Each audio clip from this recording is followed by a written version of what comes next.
عشق نبی میرے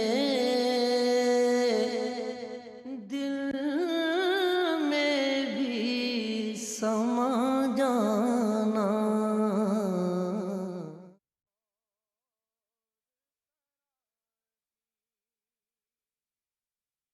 اور پلکوں پہ جو روشن ہے مدینے کے سفر میں،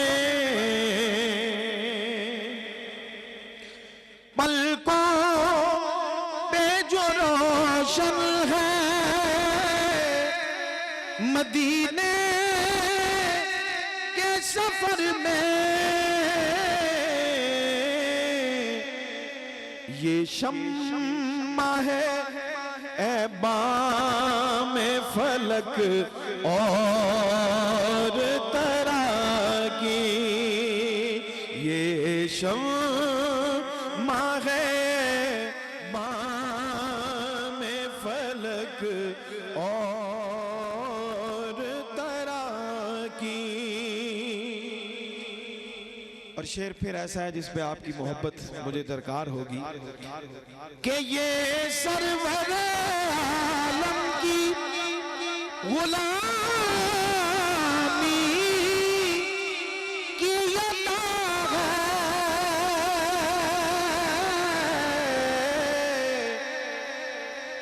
کہ رہتی ہے جو لہجے میں کھنک اور ترا کی، رہتی ہے جو لہجے میں کھنک اور ترا کی۔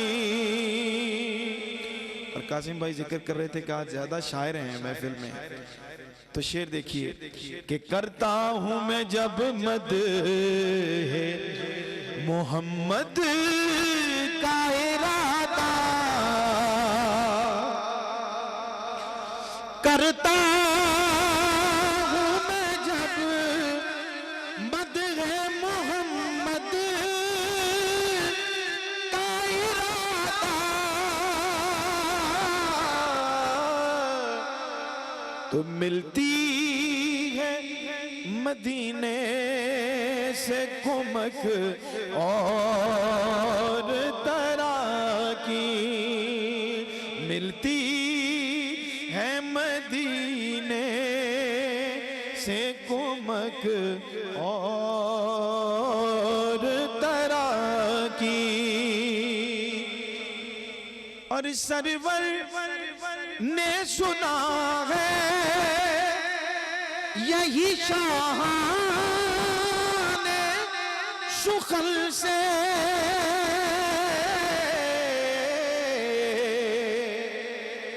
آشا صاحب کے ساتھ یہی ذکر ہو رہا تھا کہ سرور نے سنا ہے یہی شاہان شخل سے، ہے نعت کے لکھنے میں جھجک اور ترا کی، ہے نعت کے لکھنے میں جھجک اور ترا کی، غالب ثنائے خواجہ بایزدہ گذاشتے کازات پاک مرتبہ دانے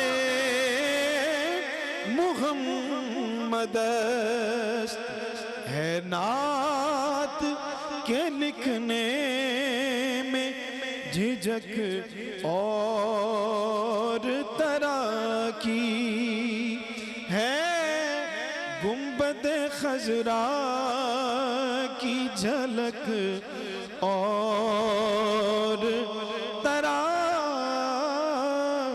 کی۔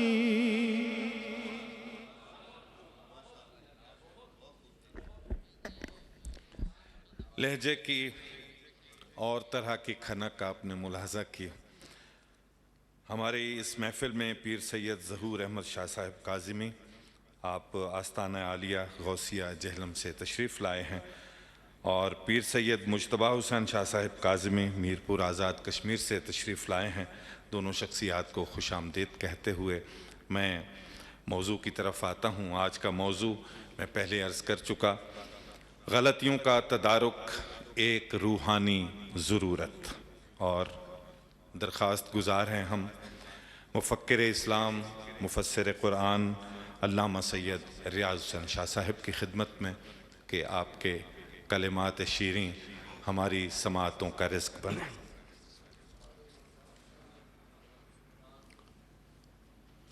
بسم اللہ الرحمن الرحیم۔ سبحان اللہ و بحمدہ سبحان اللہ العظیم، والصلاة والسلام علی سید المرسلین و خاتم النبیین وعلی آلہ الطاہرین الطیبین واصحابہ اجمعین۔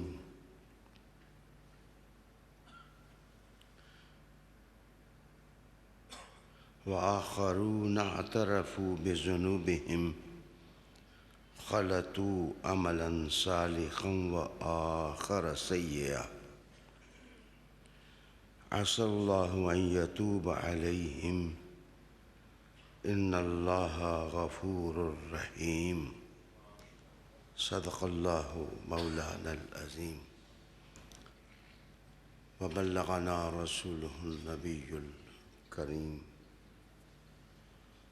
ونحن على ذلك من الشاهدين والشاكرين والحمد لله رب العالمين۔ درود شریف پڑھیں۔ اللہم صلی وسلم علی سیدنا و نبینا و مولانا محمد وعلی آل سیدنا و نبینا و مولانا محمد وبارک وسلم صلی علیہ۔ ناظرین با تمکین،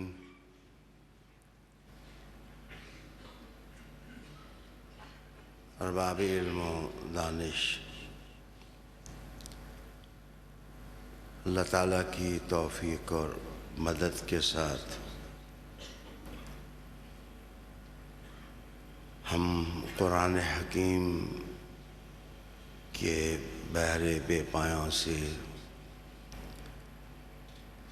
علم و تربیت کے موتی چننے کی طرف بڑھ رہے ہیں۔ میرا آج کا عنوان ہے غلطیوں کا تدارک ایک روحانی ضرورت۔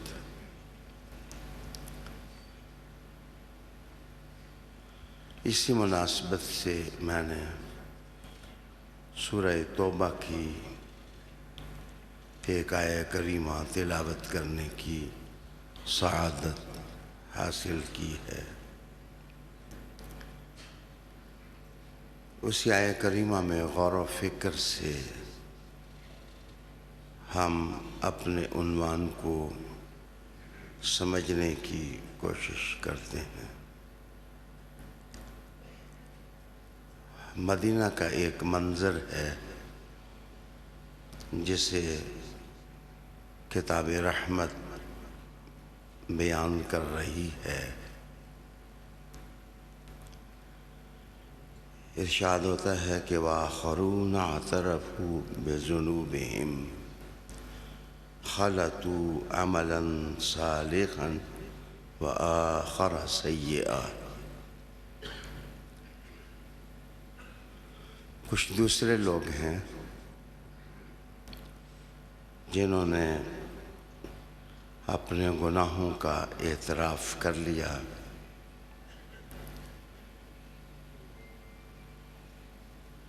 خلطوا عملا صالحا وآخر سیئا، جو اچھے اعمال اور کچھ غلطیاں اپنی زندگی میں خلط ملط کر بیٹھے تھے، ملا بیٹھے تھے. ان کے زندگی کے دامن میں نیکیوں کے پھول بھی دیکھے جا سکتے ہیں، اور وآخر سیئہ، کچھ ایسی چیزیں بھی ہیں جو اچھی نہیں تھیں. یہ قرآن حکیم میں پڑھ رہا ہوں، یہ بات اس طبقہ کے بارے میں ہو رہی ہے، انبیاء علیہ السلام کے بعد جن کی فضیلت میں شک نہیں ہے. وآخرون اعترفوا بذنوبہم، کچھ اور ہیں. اچھا، اس سے پہلے منافقین کا بیان ہوا تھا، تو رب کریم نے اب منافقین کی زندگی کا در و بست قاری قرآن کے سامنے لانے کے بعد کچھ لوگوں کو مستثنیٰ کیا کہ وہ منافق نہیں تھے، عظیم لوگ تھے. لیکن جب حضور غزوہ تبوک کے لیے جا رہے تھے تو یہ راحت طلبی میں کھجوروں کے گھنیرے سایوں میں بیٹھتے ہوئے لذت محسوس کرنے لگے اور جا نہ سکے حضور کے ساتھ. تو قرآن مجید نے کہا کہ لیکن ان کی طبیعت شفاف تھی، ان کی طبیعت صاف تھی، وہ حضور کے ساتھ نہ جا سکے تھے. لیکن جب حضور واپس آئے تو انہوں نے اپنے ہوئے کیے پر ندامت کا اظہار کیا. وآخرون اعترفوا بذنوبہم، لفظ قرآن کے ہیں، کتاب کے ہیں، کہ انہوں نے اپنے ذنوب کا اعتراف کر لیا، گناہوں کا اعتراف کر لیا، مسٹیکس کا اعتراف کر لیا، مان گئے. وہ خلطوا عملا صالحا وآخر سیئا، ہوا یہ تھا کہ وہ لوگ نیک تھے، اچھے تھے، عظیم تھے، لیکن یہ جو حضور کے ساتھ نہ جانے والا کام ہو گیا، جہاد سے پیچھے رہ گئے، قرآن حکیم نے اس کو سیئہ سے تعبیر کیا. کہا کہ عسى الله أن يتوب عليهم، ان قریب اللہ تعالیٰ ان کی توبہ کو قبول کر لے گا. میں آیت کو مزید سمجھنے کی طرف اور گہرائی میں جاؤں گا، لیکن عرض اپنے جیسے انسانوں سے کرنا ہے کہ جناب ہم مقدس گائے کا مقام نہیں رکھتے کہ غلطی ہو جائے تو ڈٹ جائیں، غلطی ہو جائے تو اکڑ جائیں، ڈھیٹ ہو جائیں. دیکھیں قرآن حکیم سے جو منظر پیش کیا، بہت بڑے لوگوں کا، بہت بڑے لوگوں کے بارے میں ہے یہ قرآن. حضرت مولا علی کرم اللہ وجہ الکریم نے ایک قول میں ارشاد فرمایا کہ اسلام کی امپلیمنٹیشن کے لیے ایک مسلمانوں کو کفر کے خلاف لڑنا پڑا ان کے پہل کرنے کی وجہ سے. کہتے ہیں یہ اتنا سخت بارڈر نہیں تھا جتنا وہ لوگ جو حضور کے دامن سے وابستہ ہوئے تھے ان کی تربیت کا بارڈر جتنا سخت تھا.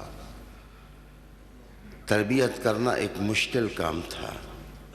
رسول اللہ علیہ السلام نے اس میں بھی کامیابی حاصل کی, حضور نے اس میں بھی کامیابی حاصل کی. اگر گرفت و گیر کا نظام کڑا نہ ہوتا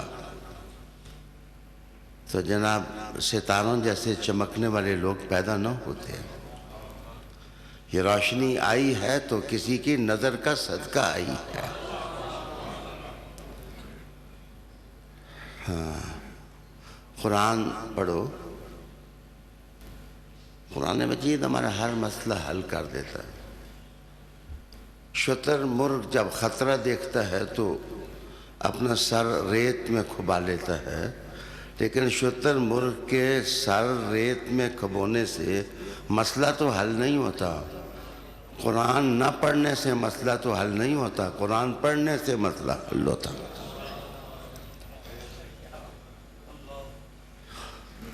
تشکیل ذہن کے لیے جب تک کتاب حیات کے اوراق ہم نہیں کھولیں گے, نہیں پلٹیں گے, ہم مخلص نہیں ہوں گے قرآن مجید کے ساتھ, سنسیئر نہیں ہوں گے قرآن مجید کے ساتھ, ہمارے مسائل حل نہیں ہوں گے. امام ابو حنیفہ بہادر آدمی تھے. وہ سمجھ گئے تھے کہ قرآن بیکن لائٹ ہے, اور اس لیے وہ علی علی کرتے تھے کہ اس لیے ان کو علی کے ساتھ قرآن نظر آتا تھا, قرآن کے ساتھ علی. جتنے بھی حضور کے کمپینینز ہیں they were sincere, وہ سنسیئر تھے قرآن حکیم کے ساتھ.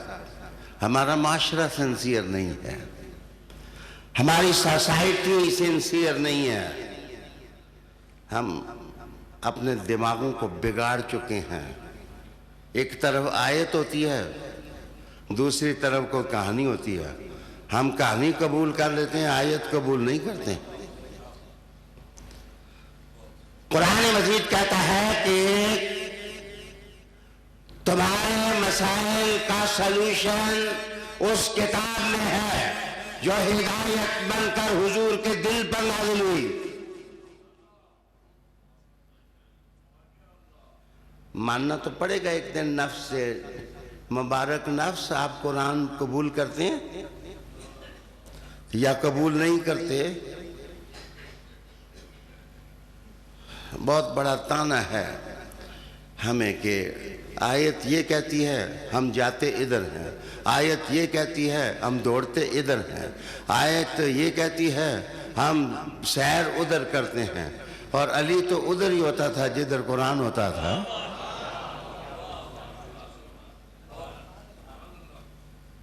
وآخرون اعترفوا بذنوبهم خلطوا عملا صالحا وآخر سیئا.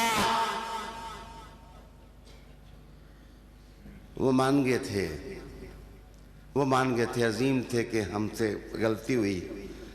وہ مان گئے تھے لیکن ہم جناب نہیں مانتے. غلطیوں کا تدارک یہ ہماری اسپرچل ضرورت ہے, روحانی ضرورت ہے. خدا واسطے کر کے قرآن جدھر چلاتا ہے ادھر چلو, کتاب جدھر چلاتی ہے ادھر چلو. کسی نے دیکھا اور پوچھا کہ یا علی آپ کی اس زنبیل میں کیا چیز ہے, تھیلے میں کیا چیز ہے, کیا چیز رکھی ہوئی ہے؟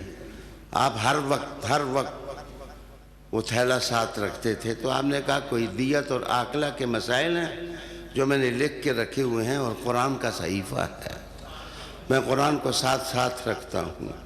جس وقت علی کی اتباع میں ہم بھی قرآن کو ساتھ رکھیں گے, اللہ ہمارے مسائل بھی حل کر دے گا. اچھا, اب آئیے میں تھوڑی دیر سمجھاؤں کہ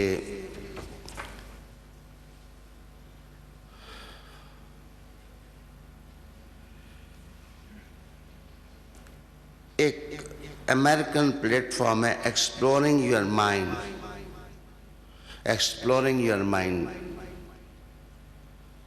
اپنے بارے میں بھی کچھ تحقیق فرمائیں. آپ ادھر ادھر گھومتے رہتے ہیں، واسکو ڈے گاما بنے رہتے ہیں. کچھ اپنی شخصیت کے بارے میں بھی سوچیں کہ جناب وہ کدھر رہتی ہے، کیا کرتی ہے، راتیں کیسے گزرتی ہیں، دن کیسے گزرتے ہیں، زبان کیا کہتی ہے، روح چیختی ہے اور ہم کچھ اور کہہ رہے ہوتے ہیں. Exploring your mind. اچھا جی، اس میں ایک عنوان ریسرچ کا قائم ہوا کہ what type of people do not accept their mistake. اچھا، کیسے لوگ اپنے غلطیوں کو نہیں مانتے؟ بھائی میرے کوئی امریکہ والوں نے کوئی ہمارے معاشرے کے بارے میں تھوڑی تحقیق کیا کہ مولانا مولوی نہیں مانتے. یہ تو ایک انٹرنیشنل ٹاپک تھا جس پر ریسرچ ہوئی ہے اور اس کا عنوان یہ ٹھہرا کہ what type of people do not accept their mistake. کیسے لوگ ہیں وہ جو غلطیاں نہیں مانتے؟ حضور صلی اللہ علیہ وسلم کے وہ غلام جنہوں نے ان کی صحبتوں کی لطافتیں پائیں، ان کا نقشہ تو آپ نے قرآن میں دیکھا کہ یہ حضرت ابو لبابہ تھے کہ جس وقت رہ گئے تبوک نہ جا سکے تو 7 آدمی تھے. انہوں نے آ کے مسجد نبوی کے ستونوں کے ساتھ اپنے آپ کو باندھ لیا اور قسم کر لی کہ ہم سے غلطی ہو گئی ہے، جب تک حضور نہیں کھولیں گے ہم اپنی رسیاں نہیں کھولیں. ان کا ایک واقعہ بنو قریظہ کے سلسلے میں بھی ہے جس سے پتہ چلتا ہے کہ ان کی محبت یہی تھی کہ یہ رسیوں سے باندھ لیتے تھے. اس وقت بھی رسیوں سے باندھ لیا اور اب جب تبوک سے رہ گئے تو پھر ستونوں کے ساتھ اپنے آپ کو جکڑ لیا. 7 یا 9 آدمی تھے تو قسم بھی کر لی کہ جب تک حضور نہیں کھولیں گے ہم اپنی رسیاں نہیں کھولیں گے. حضور نے قسم کر لی کہ جب تک آیت نہیں آئے گی میں بھی نہیں کھولوں گا. شان رسالت نے صلی اللہ علیہ وآلہ وسلم نے کہا کہ میں نہیں کھولوں گا جب تک آیت نہیں آئی. جب حضور نے قسم کر لی تو آیت آ گئی، آیت آ گئی. اچھا دیکھیں، میں نے بہت احتیاط کرتا ہوں، میں نے اس طبقہ کا نام نہیں لیا، میں نے اپنی طرف سے کوئی لفظ استعمال نہیں کیا. قرآن نے ذنوب کہا تو میں نے ذنوب کہہ دیا. میں تو قرآن مجید کے ساتھ ساتھ ہوں. وَآخَرُونَ اعْتَرَفُوا بِذُنُوبِهِمْ. کچھ دوسرے لوگوں نے جب اپنی مسٹیکس کو محسوس کر کے غلطیوں کو انہیں اپنے آپ کو باندھ لیا ستونوں کے ساتھ. قرآن مجید نے کہا کہ اصل میں یہ کچھ اچھے کام کر چکے تھے اور کچھ سیئات تھے. ہاں، جس وقت مشکل بنے نا تو اعلیٰ حضرت نے یہ سبق سکھایا ہے کہ لفظ کو لفظ ہی سے تعبیر کر دو، نہ کھولو، اس سے کسی آدمی کی بے ادبی نہ ہو جائے. آپ کنز الایمان پڑھیں، اس سے کہا اللہ یستہزئ بہم. اب یہ معنی تو نہیں کیا جا سکتا کہ اللہ ٹھٹھا کرتا ہے، تو اعلیٰ حضرت نے کتنا خوبصورت ترجمہ کیا کہ اللہ استہزاء فرماتا ہے. میں بھی یہی کہوں گا کہ انہوں نے ذنوب فرمائے تھے. ترجمہ تو میں نے نہیں کیا لیکن قرآن تو قرآن ہے. رحمت عالم صلی اللہ علیہ وآلہ وسلم نے ارشاد فرمایا کہ میں نہیں کھولوں گا جب تک کہ اللہ کی طرف سے قرآن مجید نہ آ جائے. وہ عظیم المرتبت لوگ تھے، وہ عظیم الشان لوگ تھے. دیکھیں، عاشق نے خود اپنے آپ کو رسیوں میں جکڑ لیا اور جو محبوب ہے اس نے اپنے محبوب کی طرف دیکھا. اس نے کہا محبوب میں نے کب تیری رضا کو ٹالا ہے. فرشتے آ گئے، حکم آ گیا، یہ آیات آئیں تو حضور نے خود ان کی رسیاں کھولیں. علی جناب، اب آپ اس سوال کی طرف بڑھیں کہ کس قسم کے لوگ ہوتے ہیں جو اپنی غلطیاں مانتے نہیں ہیں، تسلیم نہیں کرتے۔ اللہ اکبر۔ سب سے پہلی قسم ہے پرسنل ارریسپانسبلٹی۔ پرسنل ارریسپانسبلٹی، جس وقت غیر ذمہ دار لوگ ہوں اندر سے، ان میں ذمہ داری کا احساس نہ ہو، ان کو اپنی جماعت کا احساس نہ ہو، ان کو اپنی جماعت کی عزت کا احساس نہ ہو، ان کو جماعت کی ترقی کا احساس نہ ہو، ان کو اپنے عاقبت اور انجام کا احساس نہ ہو، تو کہتے ہیں کہ یہ پرسنل ارریسپانسبلٹی جس وقت کسی آدمی کے اندر آ جائے، بہت خطرناک اس شخصیت کے ساتھ وہ رول ادا کرتی ہے۔ وہ آدمی اپنی غلطیاں نہیں مانتا،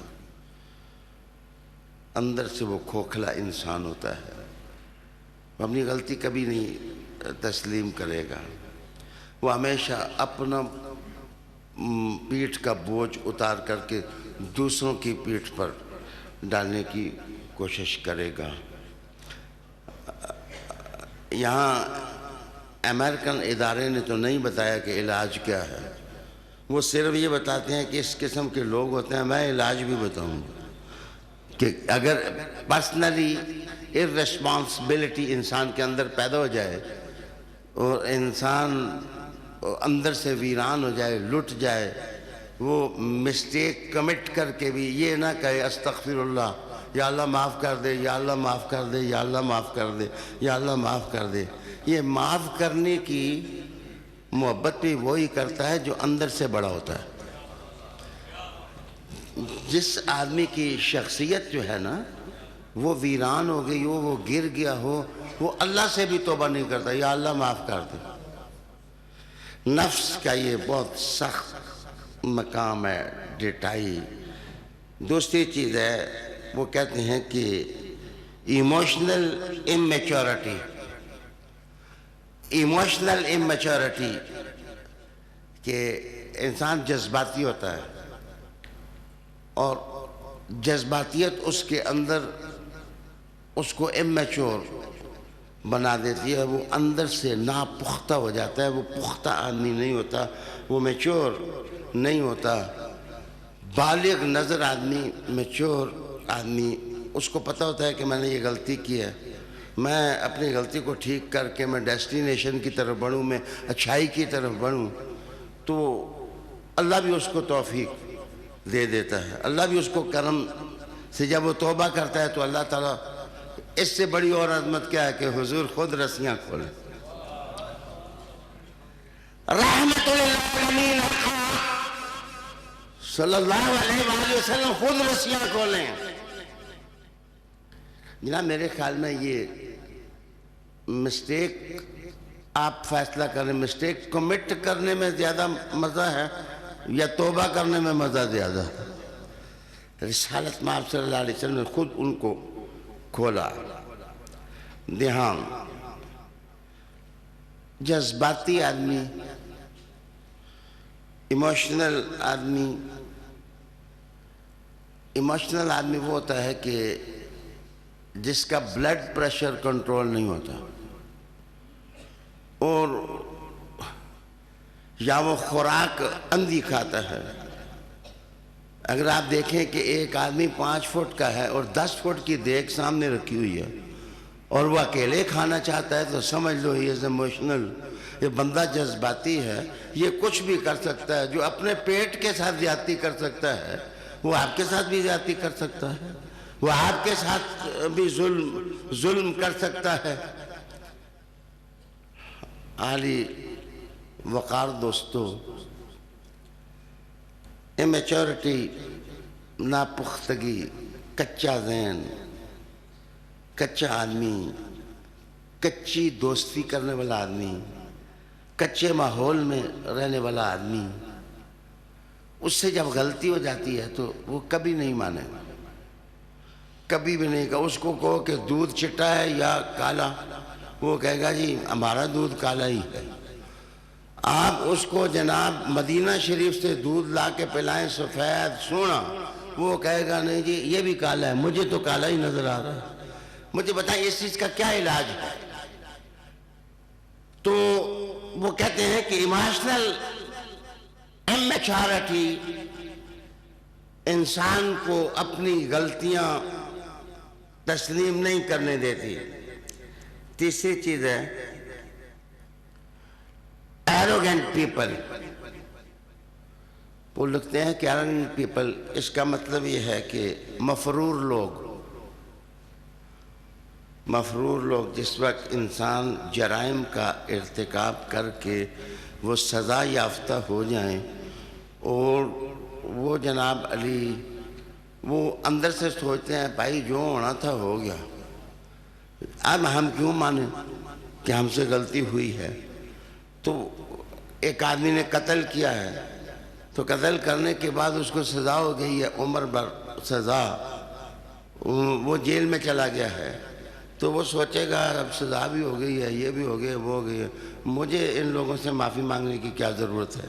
اس کے اندر جو ہے یہ فرار اور انتقام اور اس کے اندر زیادتی اور اس کے اندر ظلم اور اس کے اندر پرسنالٹی بریکنگ کے جو اہتمامات ہیں وہ سارے اس کے اندر آئیں گے، اور وہ کبھی جو ہے وہ جناب اپنی غلطی ماننے کی کوشش نہیں کرے گا۔ چوتھی چیز ہے سیلف سینٹرڈ پیپل، وہ لوگ جو اپنی ذاتی کے گردا گرد گھومتے ہیں۔ یہ کبھی آپ نے دیکھا عورتوں کا مزاج اس قسم کا ہوتا ہے کہ آپ عورت کے سامنے کہیں کہ میرا بچہ اللہ نے مجھے دیا ہے چاند سا، وہ آگے سن کے کہے گی میرا بچہ بھی بڑا چاند سا۔ آپ اس کو کہیں کہ جناب میرا ایک بھائی ہے بڑا بہادر ہے، وہ کہیں گے جو میرا بھی ایک بھائی ہے وہ بہت بڑا بہادر ہے۔ آپ اس کو کہیں کہ آج ہمارے گھر میں حلوہ پکا ہے بہت لذیذ ہے، انہوں نے کہا میں ہوں سویرے کھا کے آئی ہوں، ہمارے گھر میں بھی حلوہ پکا ہے۔ تو جناب کچھ لوگ ایسے ہوتے ہیں جو سیلف سینٹرڈ پیپل ہوتے ہیں، وہ اپنی شخصیت پر جو ہے وہ چڑھاتے رہتے ہیں۔ انہوں نے کہا ایسا بندہ جو سیلف سینٹرڈ ہو، اپنی ذات کے گردا گرد وہ گھومتا ہو، وہ کبھی دوسرے کی خاصیت کو تسلیم نہ کر سکتا ہو، وہ آدمی غلطی کبھی نہ مانے گا۔ جو آدمی اپنے نفس کے اندر داخل ہو گیا وہ آل بیت کا مقام کیسے سمجھ سکتا ہے؟ وہ نہیں سمجھ سکتا۔ معاف کیجئے، سیلف سینٹرڈ پیپل جو لوگ اپنی ذاتوں کو اپنے ہی چڑھاووں کا مرکز بنا لیتے ہیں، بیسیکلی وہ آدمی ہدایت سے دور ہو جاتے ہیں، وہ روشنی کبھی نہیں پا سکتے۔ مسکرایا میں اس لیے ہوں کہ ایک بہت بڑے اسکالر تھے، بہت بڑے اسکالر، وہ جس وقت منموجی میں آ جاتے تھے تو وہ کہتے تھے کہ جس طرح میں منطق فلسفہ پڑھاتا ہوں مجھے کسی آدمی کو پڑھا کے مزہ آیا ہی نہیں۔ کاش ایسے ہوتا ہے جبرائیل آتا وہ مجھ سے منطق پڑھتا تو پتہ چلتا کہ فلاں مولانا صاحب فنتے پڑھا جانتے ہیں۔ جناب یہ جو عروج کے بت پرستیاں ہیں اور یہ جو صنم پرستیاں ہیں، یہ جو اپنی شخصیت کے حصار کے قیدی ہیں، یہ کبھی اور کبھی اپنی غلطی نہیں مان سکتے۔ جو حضور کے زلف کے قیدی ہیں وہ اپنے آپ کو رسیوں سے باندھتے ہیں اور قسمیں اٹھاتے ہیں کہ کھولیں گے نہیں جب تک کہ محمد عربی کا ہاتھ ہماری رسیاں نہیں کھول دے گا۔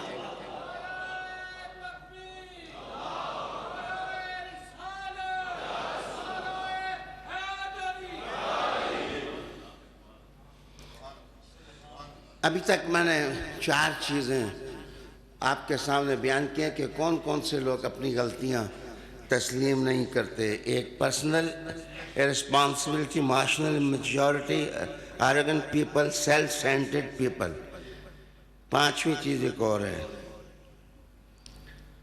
وہ کہتے ہیں کہ نارسسٹک پرسنالٹی ڈس آرڈر NPD، اس کو انگریزی میں کہتے ہیں NPD۔ اچھا یہ NPD کیا شے ہوتی ہے؟ کچھ لوگ اپنے بارے میں تصور کرتے ہیں کہ ہم غلطی کر ہی نہیں سکتے، اس کو NPD کہتے ہیں۔ وہ تصور کر لیتے ہیں ان کے 4-5 چیلے چانٹے ہوتے ہیں، 10 ہوتے ہوں گے، ہو سکتا ہے 20 ہوتے ہوں، وہ ان کو کہتے ہیں بلے بلے جی تساں تو کبھی غلطی کی تھی نہیں، آپ نے تو کبھی غلطی کی نہیں ہے جی، آپ تو کبھی مسٹیک کر ہی نہیں سکتے ہیں جی، آپ اتنے بڑے عالم ہیں، 14 علم آپ نے پڑھے ہوئے ہیں جی، آپ کب جو ہے وہ غلطی کر سکتے ہیں۔ معاف کیجئے یہ لفظ تھوڑے سے سستے ہیں، لیکن میں کیا کروں، آگے ہیں کہ لوگ جس وقت مناظرے کرتے ہیں نا تو مناظرے کرتے کرتے 60 ٹول بازوں والے رکھتے ہیں، وہ کہتے ہیں جس وقت میں ہرن لگانا ہے تو ٹول مار، پتہ چل سے مولوی صاحب جیت گئے نا، مولانا صاحب جیت گئے ہیں، تو وہ جناب علم ان کا نہیں جیتتا، وہ میراثیوں کا ڈھول جیتتا ہے۔ تو میرے خیال میں ہمیں میراثیوں کے ڈھولوں کو جناب موقع نہیں دینا چاہیے کہ وہ جیت جائیں، ہمیں سرنگو ہونا چاہیے تاکہ محمد عربی کی شریعت کا غلبہ ہو جائے۔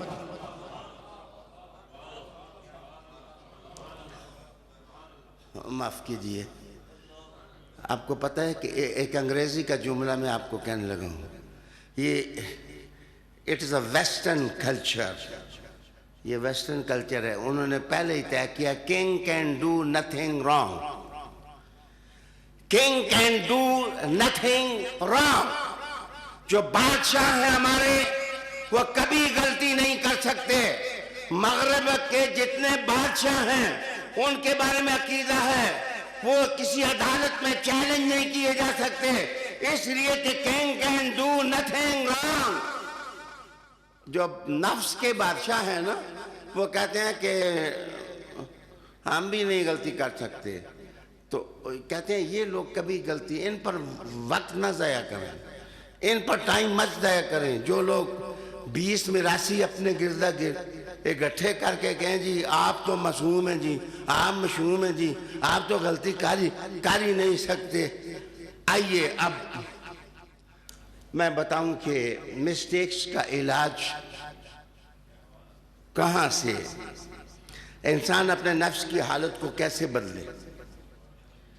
انسان اپنے اندر جو میل کچیل انسان کے گٹھا ہو جاتا ہے اور وہ آدمی مانتا ہی نہیں ہے، شیشے میں سامنے رکھ کے کہتا ہے جناب میں تو سیف الملوک ہوں، میں تو بدی جمال ہے، حالانکہ اس کا نفس گٹر بنا ہوتا ہے اور اتنا گٹر اور اتنا گند اس کے اندر ہوتا ہے کہ جناب وہ ضرورت، آپ یہ مقام خواجہ حسن بصری سے پوچھیں کہ جس آدمی کی جو حاجت ہوتی جب ان کے پاس آتی تو وہ ایک ہی تویز دیتے، استغفر اللہ پڑھ اللہ تیرے سارے مسئلے حل کر دے۔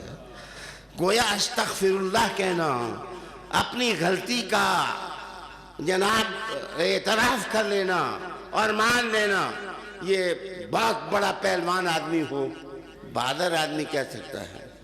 بزدل بندہ کبھی جناب اپنی غلطی کو تسلیم نہیں کر سکتا ہے، اور ڈرا بہادروں سے کریں، بزدلوں سے نہ ڈریں، دنیا میں بتیرے بزدل ہیں، ڈرو تو علی کی شان کے بارے میں ڈرو کہ اگر علی کا حق کھا گئے تو باقی کچھ نہیں بچے گا، علی علی کرو گے تو اللہ نفوس میں تمہارے سر لگو کر دے گا، تمہارے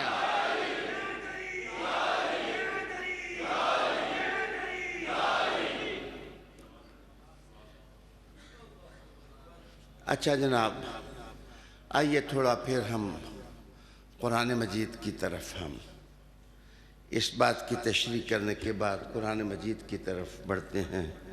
رب کریم نے جب ابو لبابہ رضی اللہ تعالیٰ عنہ کی رسیاں کھل گئیں تو وہ دوڑے دوڑے گھر گئے، تو جس وقت گھر گئے تو گھر جا کر کے جتنا مال تھا اللہ تعالیٰ نے ان کو دیا تھا، وہ مال سارا اٹھایا اور ساتھیوں کو کہا کہ یہ بھی ہے تم اٹھا لو۔ اس مال نے ہمیں تبوک نہیں جانے دیا۔ یہ مال جو ہے نا، دولت، یہ بڑی پھانس ہے بچے، بڑی پھانس ہے۔ نہ یہ علی علی کرنے دیتی ہے، نہ یا رسول اللہ کرنے دیتی ہے۔ یہ دولت، تجوریاں، مشاعرے، یہ وظیفے، یہ جو بھتے، یہ انسان کو غلطی نہیں تسلیم کرنے دیتے۔ انہوں نے مال اٹھایا اور حضور کے قدموں میں رکھ دیا کہ یا رسول اللہ اس مال کی وجہ سے مجھ سے بے وفائی ہو گئی، میں آپ کا ساتھ نہ دے سکا، یا رسول اللہ اس کی وجہ سے۔ ہائے حضور نے اوپر دیکھا کہ مولا میں کیا کروں اس مال کا۔ رب کریم نے کہا خذ من اموالہم صدقہ، خذ من اموالہم صدقہ، اے محبوب ان سے مال قبول کریں۔ یہ جس وقت ان کا مال جائے گا نا آپ کے ہاتھ سے ہو کے غریبوں کے پاس، تو طاہرہم، نظر آپ کی ہوگی، اللہ ان کو صاف ستھرا کر دے گا، یہ بالکل صاف ستھرے ہو جائیں گے۔ اس کا مطلب یہ ہے کہ جس وقت کوئی غلطی ہو جائے بچے، زبان سے توبہ کرو، دل سے خشوع پیدا کرو۔ اور کہا یہ گیا ہے کہ یہ سارے حضور کے پاس آئے، تو اس کا مطلب ہے کوئی سائیں ہونا چاہیے نا، وہ کول جا کے توبہ کرو۔ توبہ تو خلوت کی بھی معتبر ہے، توبہ تو جدر۔ لیکن ایک زمانے میں ایک بندے نے بہت بڑی کتاب لکھی، میں نام یاد ہے مجھے، جان بوجھ کے آپ کو پتہ ہے کہ میں ادھر سے کنارے ہو جاتا ہوں، ادھر ہو جاتا ہوں، ادھر ہو جاتا ہوں، لوگوں کی توہین نہیں کرتا۔ تو وہ ہمارے گھر میں آئے، میں 7 سال یا 8 سال کا تھا، وہ ایک وزارت کے سیکرٹری تھے۔ تو میں نے پوچھا کہ بابا جی تساں کسی دے مرید بھی آؤ؟ وہ کہنے لگے جی میرا سلسلہ اویسیہ ہے۔ تو میرے ماموں نے انہوں نے کہا کہ اویس کرنی پر ہماری جانیں فدا ہو جائیں، زندہ باد۔ وہ تو حضرت علی کے ساتھ تھے، اویس کرنی کو ہم نہیں مانیں گے تو کون مانے گا؟ ہم نہیں مانیں گے تو کون مانے گا؟ وہ تو علی کے ساتھیوں میں سے تھے، اور باقاعدہ جنگ لڑی علی کے ساتھ ہو کر، دل کی دھڑکنوں سے کہتے ہیں اویس زندہ باد۔ اویس کرنی اتنے بڑے آدمی تھے، لیکن جب انہوں نے کہا کہ میں سلسلہ اویسیہ میں ہوں تو مجھے بزرگوں کا وہ جملہ یاد آیا۔ انہوں نے کہا کہ جو آدمی کسی کے جوتے نہیں اٹھا سکتا نا، کسی کو پیر نہیں مان سکتا، وہ لوگوں کو دھوکہ دینے کے لیے کہتا ہے اصل اویسی زندہ باد۔ لیکن جو اصل اویسی نہیں ہے نا، تو وہ کسی کے جوتے نہیں اٹھا سکتے۔ سونیا کامیاب وہ ہوتا ہے جو پہلے جوتا کسی کا اٹھائے اور اس کو سر پہ رکھے، اس کو ماننا آئے، وہ کسی کو پیر مانے، وہ کسی کو سائیں مانے، وہ کسی کو مالک مانے۔ جس وقت وہ مالک مانے گا تو اس کی نظر سے اللہ اس کے نفس کو دھو دے گا۔ جتنے لوگ خراب ہوئے ہیں آپ دیکھیں گے سارے بے پیرے۔ آپ تلاش کریں، ان کا کوئی پیر و مرشد نہیں ہے، یا بے پیری ہیں تو یا پیر منیا نہیں۔ ویسا ہی بیعت کر کے کہنے جناب فلانے پیر صاحب ہیں، اللہ معاف کرے۔ خذ من اموالہم صدقۃ تطہرہم وتزکیہم۔ اچھا یار، تفسیر کے لحاظ سے ان 2 لفظوں میں بڑی روحانیت ہے۔ مجھے اپنے ٹی وی کے وقت کا بھی احساس ہے، لیکن یہاں میں آپ کو بتاؤں کہ جس وقت زکوٰۃ اور صدقے کا ذکر کیا نا کہ پیسے لے کے آؤ اور دو، وہاں ہے تطہرہم، یہ زکوٰۃ اور صدقہ کی طرف ضمیر مڑ رہی ہے کہ یہ مال جو تم اللہ کی راہ میں لگاؤ گے اس کے ساتھ مال لگانے سے ہی تمہارا اندر صاف ہو جائے گا، تم اندر سے ٹھیک ہو جاؤ گے، پیوریفیکیشن ہو جائے گی۔ لیکن یاد رکھنا بیچ میں عمدہ خصلتیں جو ہیں وہ مال لگانے سے پیدا نہیں ہوں گی۔ کہا وَتُزَكِّيهِمْ محبوبہ، یہ شخصیت کو اونچا کرنا یہ تیری نظر سے ہوگا، آپ کا وسیلہ ہوگا، تو ان کے اندر زکوٰۃ آئے گی، ان کے اندر تزکیہ آئے گا، ان کے اندر خوبصورتی آئے گی، ان کا نفس دھل جائے گا۔ اللہ اکبر۔ آگے توجہ کا طالب ہوں۔ وَصَلِّ عَلَيْهِمْ، میری طرف دیکھو، وَصَلِّ عَلَيْهِمْ، وہ سنا ہے قرآن پڑھ رہا ہوں، وَصَلِّ عَلَيْهِمْ، محبوبہ ان پر درود پڑھ، وہ تم پر درود پڑھ سکتے ہیں تو آل رسول کو علیہ السلام بھی نہیں کہہ سکتے؟ سمجھنے والی بات ہے۔ صلی علیہم، اے محبوب ان کو دعا دیں، ان کو دعا دیں۔ پہلا طریقہ، کسی کو سائیں مانو، تمہارے اندر نجابت آ جائے گی، تمہارے اندر شرافت آ جائے گی۔ دوسرا طریقہ یہ ہے کہ اپنے اموال اللہ کی راہ میں خرچ کرو اور غریب معاشرے کو اٹھانے کی کوشش کرو، اپلفٹ کرو ان کو، اس سے اللہ تمہارے گناہوں کو معاف کر دے گا، تمہارے باطن ٹھیک ہو جائیں گے۔ اور تیسرا، حضور کی توجہ لو، کسی کی توجہ ہونی چاہیے، وہ توجہ جس وقت آپ کو ہوگی تو اللہ تمہارے اندر محبت پیدا کر دے گا، تمہارے اندر صفات عالیہ تمہارے اندر آ جائیں گی۔ عرفان جمیل صاحب تشریف لائے، علی سلطان صاحب تشریف لائے، یہ سارے جناب اجمل صاحب تشریف لائے۔ تو یہ جس وقت شعر پڑھتے ہیں نا، تو میں بعض اوقات نیچے دیکھتا ہوں تو تکڑا سا بندہ جو بہت علم الکلام کا ماہر ہو، وہ کہتا ہے شاہ صاحب آپ مجھے دیکھیں نا، آپ ادھر دیکھیں گے تو میرا شعر جو ہے نا وہ دلوں میں جائے گا۔ ایک چھوٹا سا آدمی جو صدارت کی کرسی پر بیٹھا ہے، وہ جب تک دیکھے نا تمہارا کلام مؤثر نہیں ہوتا، تو جب تک کوئی کامل آدمی تمہارے دل کی طرف دیکھے نا، تمہارا دل بھی اللہ اللہ نہیں کر سکتا۔ تو زکیہم، مال خرچ کرو اور اس کے بعد کسی کو مرشد مانو، کسی کو استاد مانو، اس کی نظر سے، اس کی توجہ سے، اس کی دعا سے اللہ تعالیٰ تمہارے نفس کے گند دور کرے گا اور روحانیت آ جائے گی۔ حضور علیہ السلام نے دعا کہ اللہم صلی علی آل ابی اوفا، ایک جگہ کا اللہم صلی علی آل زہرا، زہرا کی آل پر بھی صلاۃ ہو جائے۔ سمجھ آئی؟ یہ ماجرا کیا ہے؟